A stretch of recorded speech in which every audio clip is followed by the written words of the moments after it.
कथा देखी कि भगवान कृष्ण और भीष्म यह दोनों का अच्छा संवाद देखा। भीष्म पितामह ने धर्मोपदेश किया युधिष्ठिर महाराज को, और यह धर्मोपदेश समापन होने के बाद भीष्म पितामह ने सभी ऋषियों में से और अपने पुत्रों में से सब में से मन को एकाग्र करके, अपने मन को एकाग्र करके, अब दक्षिणायन पूर्ण हो रहा है और उत्तरायण का प्रारंभ होने जा रहा है, उसी समय भीष्म पितामह ने अपना प्राण छोड़ने का संकल्प किया था।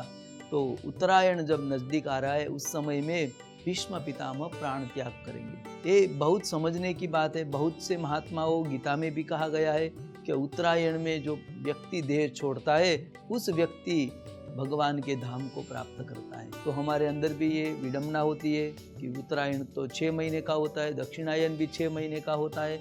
तो दक्षिणायन में जो व्यक्ति मरता है उसे असदगति प्राप्त होती है, ऐसा भी कहा गया है। भगवान ने गीता में कहा कि उत्तरायण में जिसे मृत्यु प्राप्त होती है वह व्यक्ति मेरे धाम को प्राप्त होता है, और दक्षिणायन में जिसकी मृत्यु होती है वह पुनः यातना को प्राप्त करता है और पुनर्जन्म प्राप्त करता है।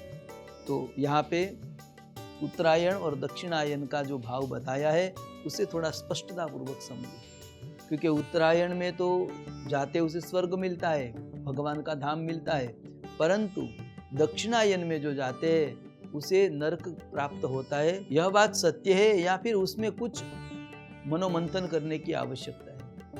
क्योंकि हम देखते हैं बहुत से संत महात्मा, ऐसे महान पुरुषों का निधन भी दक्षिणायन में हुआ है।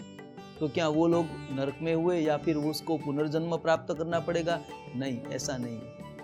थोड़ा शास्त्रार्थ भाषा को थोड़ा विस्तार से समझें। दक्षिणायन और उत्तरायण दोनों का भाग का अर्थ यह है कि उत्तरायण जब होता है उसमें बादल नहीं होते, और दक्षिणायन जब होता है वहां पे बारिश का ऋतु हो जाता है, बादल का संभावना ज्यादा होती है। दक्षिणायन के 6 मास है उसमें बादल ज्यादा रहते हैं, वर्षा ऋतु भी होती है, और वर्षा ऋतु होने के बाद शिशिर ऋतु में भी यह बादल बनते हैं।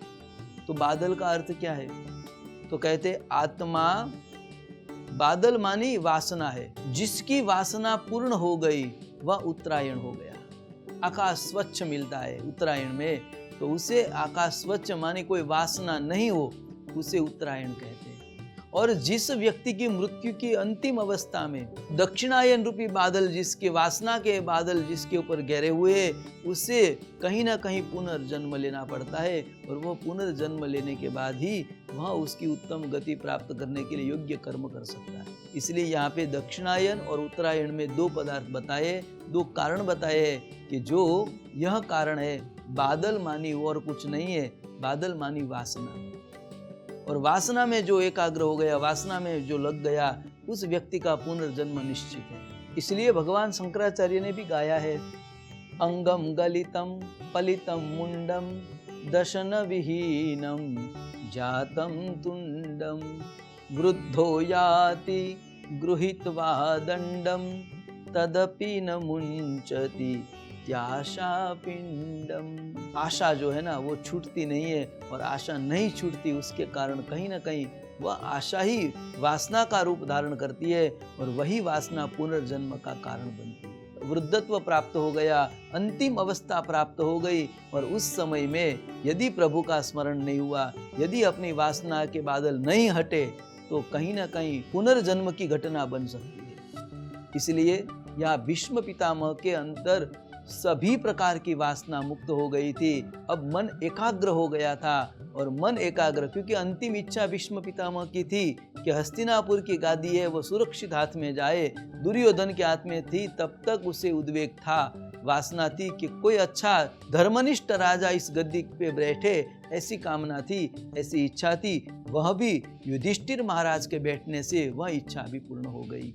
इसलिए आज भीष्म पितामह के मन के बादल सब हट गए हैं। आज वातावरण स्वच्छ हो गया है मन में, और मन में वातावरण स्वच्छ होने के कारण उत्तरायण उसके समीप आ गया, उत्तरायण का उदय हुआ।